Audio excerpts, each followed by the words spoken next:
1945. It has followed international conventions and covenants for peace and protection of human rights.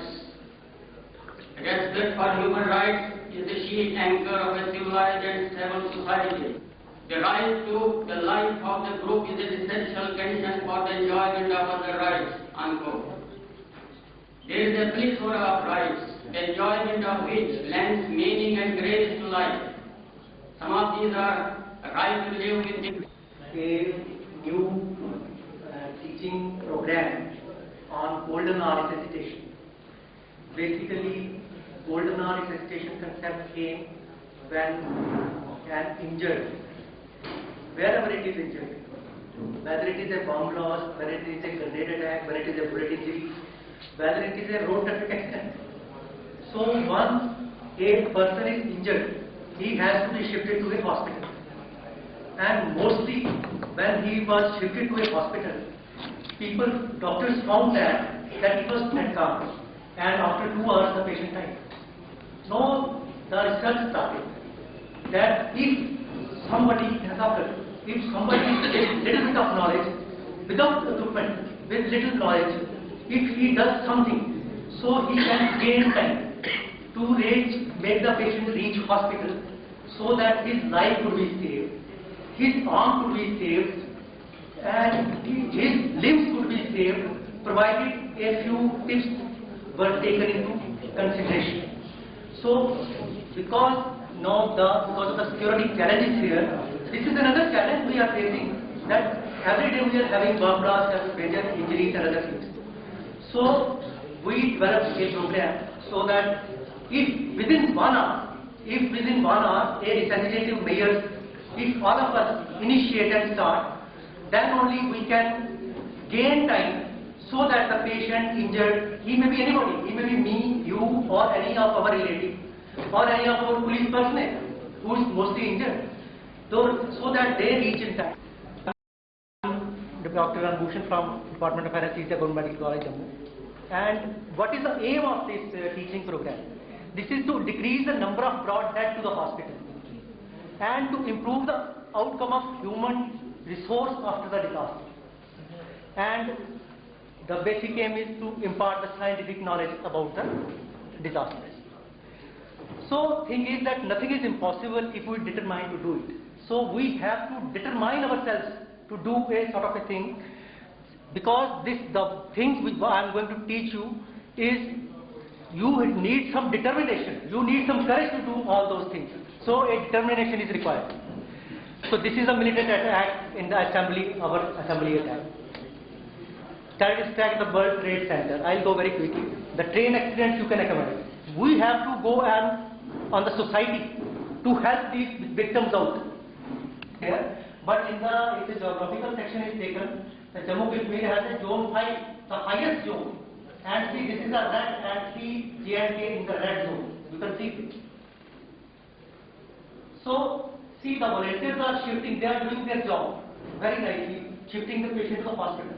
But this is not the way, because most of the victims, the damage occurs here.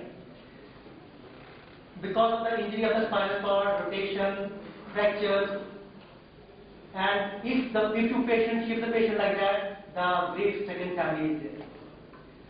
If this passerby is transporting a young healthy patient with this injury, these injuries, but the patient is away, so this is a little bit acceptable, but without wasting time. But an unconscious patient you cannot shift.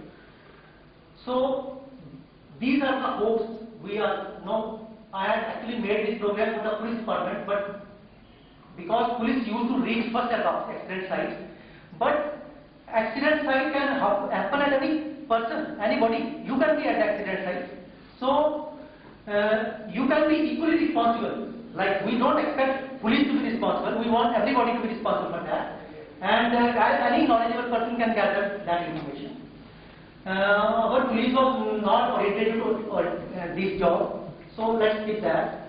Priority is to save as many as lives with golden hour station. Other priorities for police come to go for the restore the law and order and restore normal traffic and other things.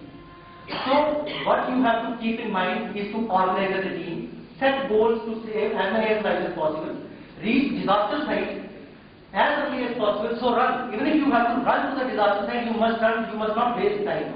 And don't curse the disaster or find faults in the administration at that time, because that's not going to help the thing. And never try to feed the unconscious. Mostly it happens that whenever the person is unconscious, even if at your home, somebody tries to bring water and put inside. That's not going to help you, because I narrate in the later slides. Now, why run? Why run in at a time of disaster or accident? Because the person may be unconscious, he may not be breathing, his airway may be blocked, he is trapped inside or under the debris or inside the house or under a vehicle also. He must be extensively burned, he must be bleeding profusely, he must be having fractures or dislocations, he must be having amputated limbs, and he must be in a state of shock. Now, at the disaster site, what you must do? The team leaders should set priorities and define jobs without wasting time. Time we don't have basically. So, what are the priorities at the site of accident or disaster? You must attend the critically injured first, less injured second, and then loss of life. Mostly what happens at the time of accidents, disasters, at the time of chaos, that ambulance comes, all the DL, all the purple workers, they put that much stuff all inside the ambulance. This patient is a critically injured person. A patient who is gasping. Every intellectual, knowledgeable person who thinks around, sees things around can understand that. Patient not breathing is an unconscious patient. Breathing profusely patient is a non-patient. Patient with multiple fractures and dislocation is a. How to attend this critically injured? Move from the accident site without wasting time. You have to just go inside and you have to do it on unconscious. Just put that patient straight on any road. It has to be hard surface and just extend the run.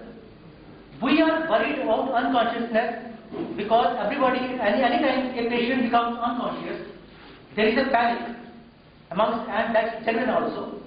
And because a unconscious patient, because the patient may not breathe at that time, or his airway may get obstructed because of time. Because then the unconscious arrest occurs, all the body muscles get relaxed, and they open up the mouth, and because by putting our lower teeth to the upper teeth, we can lift our tongue. So see, this is if we give a pillow to an unconscious patient, his airway will be blocked. His airway will be blocked, and pillow giving to an unconscious patient will be killing to the patient. So you must put your hand like this and extend the neck this way.